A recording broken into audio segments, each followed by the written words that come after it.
guys, we got a problem. We're just leaving, taking the mainsail out, and we noticed that it jammed. So we didn't see it at first because I was on the helm and Nico was taking the sail out, so he's kind of under the spray hood. I was looking, I said, well, something's wrong with it, and yeah, this roller here broke, and it is to keep the main down. So basically to keep the foot of the sail level with the boom. And yeah, the main jammed.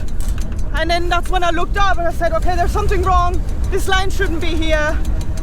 So we managed to furl it back in. I hope it's not like jamming even more now when we're trying to fix it. And we've just been thinking what we can do about this, because we can obviously not sail without a mainsail. We can't make it there. So we've been looking around what we can do to fix this. The roller doesn't seem to be anywhere. I have the feeling that with the wind it probably just popped up and flew off. So it's not anywhere on deck. But we have rollers, 2 rollers for our preventer. So when we put a preventer on, and we have them here on deck, actually, these ones here. I think it'll be the same, to be honest. It's gonna be very similar. Okay. A little bit higher, and we adjust the boom a little bit. Jeez, guys, we're so lucky this didn't happen out there. Like, yeah, because the mainsail got jammed. Jesus, guys, it's not stopping.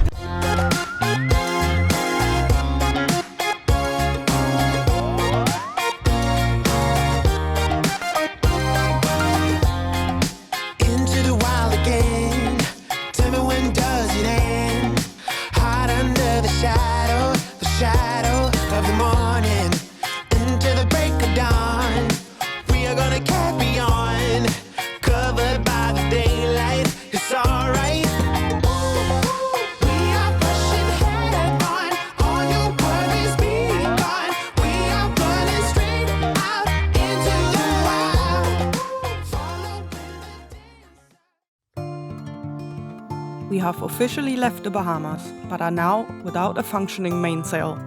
And to make matters worse, it has also become stuck inside the mast. There are no options for us here to find a new roller, nor do we have time left on our visa. Instead, we have to do a makeshift repair on the go. Having spares on board is incredibly important, but it is almost impossible to carry each specific part. Adding a new roller wasn't even the tricky part, because we're still faced with a completely stuck mainsail.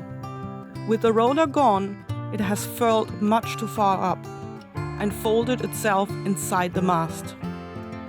This is not a good situation, but at least it's not stuck halfway out, something that can be incredibly dangerous. From previous experience, we learned that the best tool to get the sail out is the backside of a butter knife. It usually does the trick, but it still means that one of us has to go up the mast while the other keeps moving the sail back and forth with the winches, hoping the sail will slide through the narrow rut in the mast. And while this has worked so far, it does take a great amount of time and effort from both of us.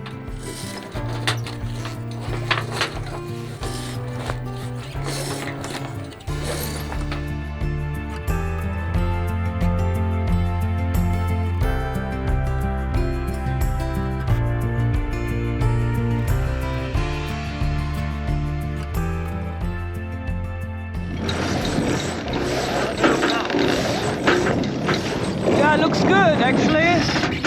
Really good. To me it looks good. Yeah, it's pulling from everywhere nicely. I hope these creases are gonna come out a little bit.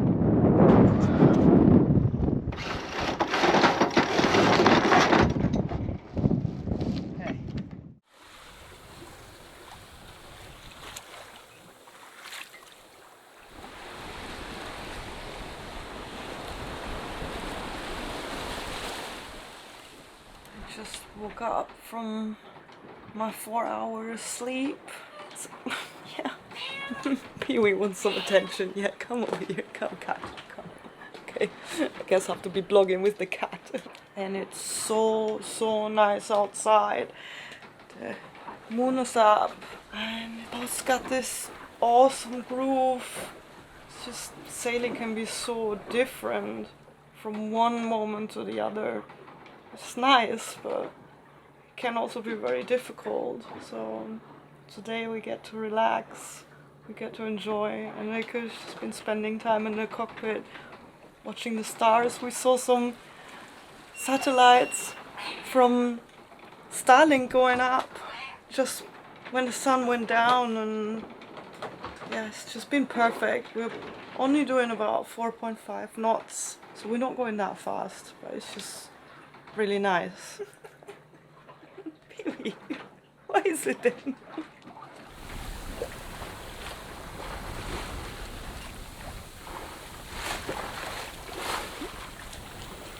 It's amazing how bright it is, isn't it?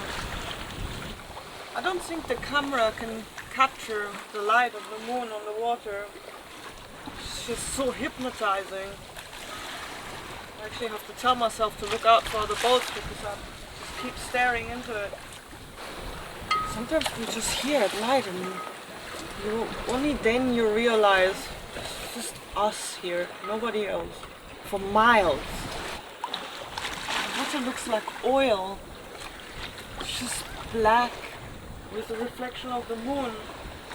Actually, I'll tell you a funny story.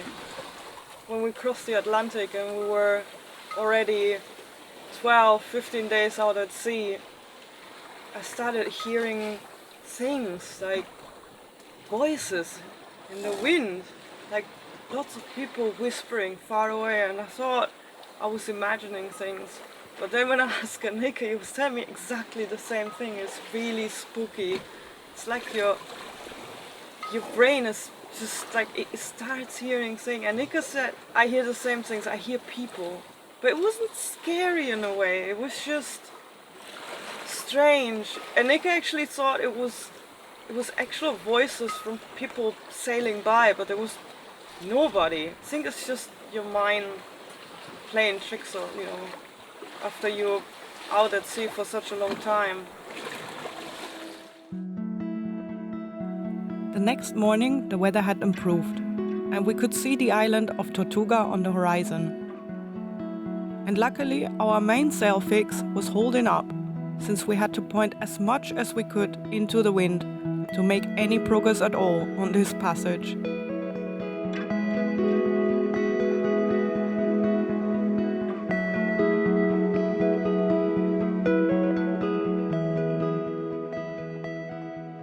We're just in front of Dominican Republic now. We're going down from the Turks and Caicos.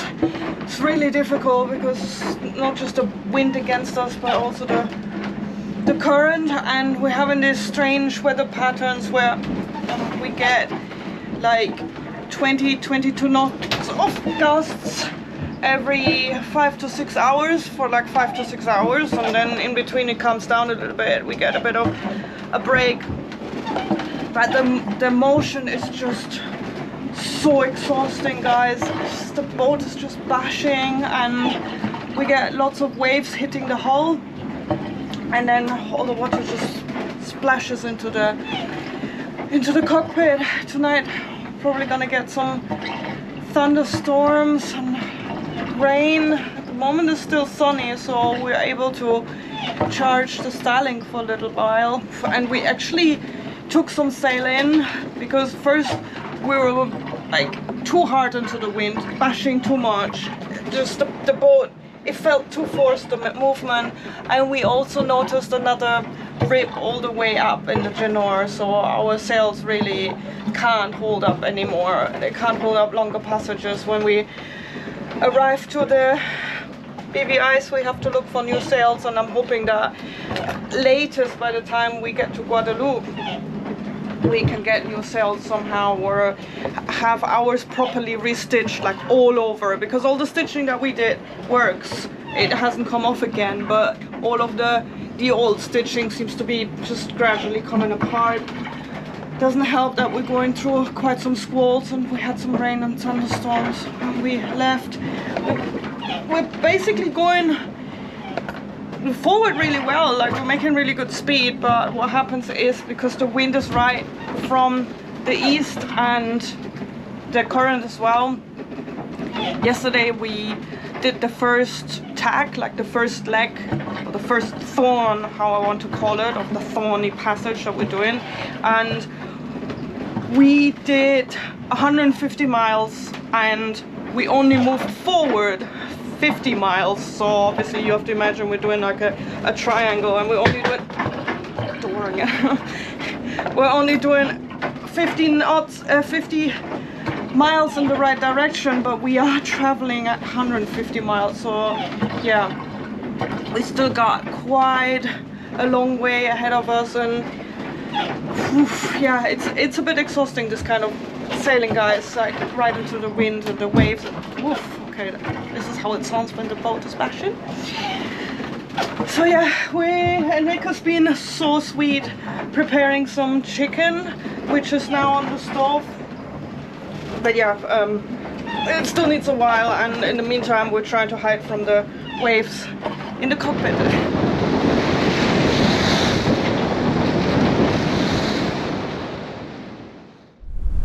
Good morning.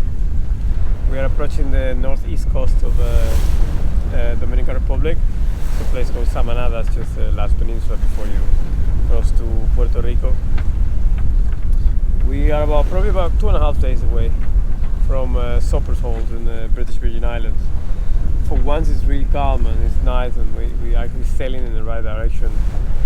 Yeah, the sun just came up a few minutes ago.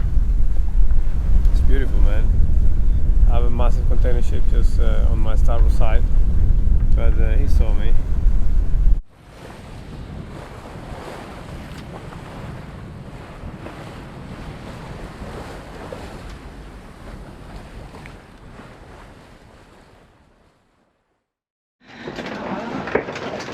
It's another day of intense beating, guys. We are right in front of Samaná, Dominican Republic, and I lost count how many times we've tucked so far. The weather's been quite volatile, like we have some breaks in between where it gets calmer, but at the moment we are flying. We have about 25 knots and we're going into the waves and the current and the wind, and it's just, guys, it is one heck of a passage at the moment. Once we pass this and have this passage behind us, it is gonna be one more big sorry, I gotta hold myself. One more big milestone and something that we can be really proud of, because this passage is not for the faint of heart, and it is really challenging and tough. I wouldn't recommend it to anybody who hasn't been sailing already in quite a few diverse conditions. So yeah, you really have to be on your toes, because at the moment we are lee shore a lot, because we do have to creep our way past the coast of the Dominican Republic, otherwise we will get into the strong current, and then out there we get a lot of weather, a lot of thunderstorms forming. But guys, I'm dripping, the tea water is ready, you're probably steaming up, I'm steaming up, like we're gonna be good, and we're gonna be able to upload videos again. We're gonna get our boat fixed. Yay, yay.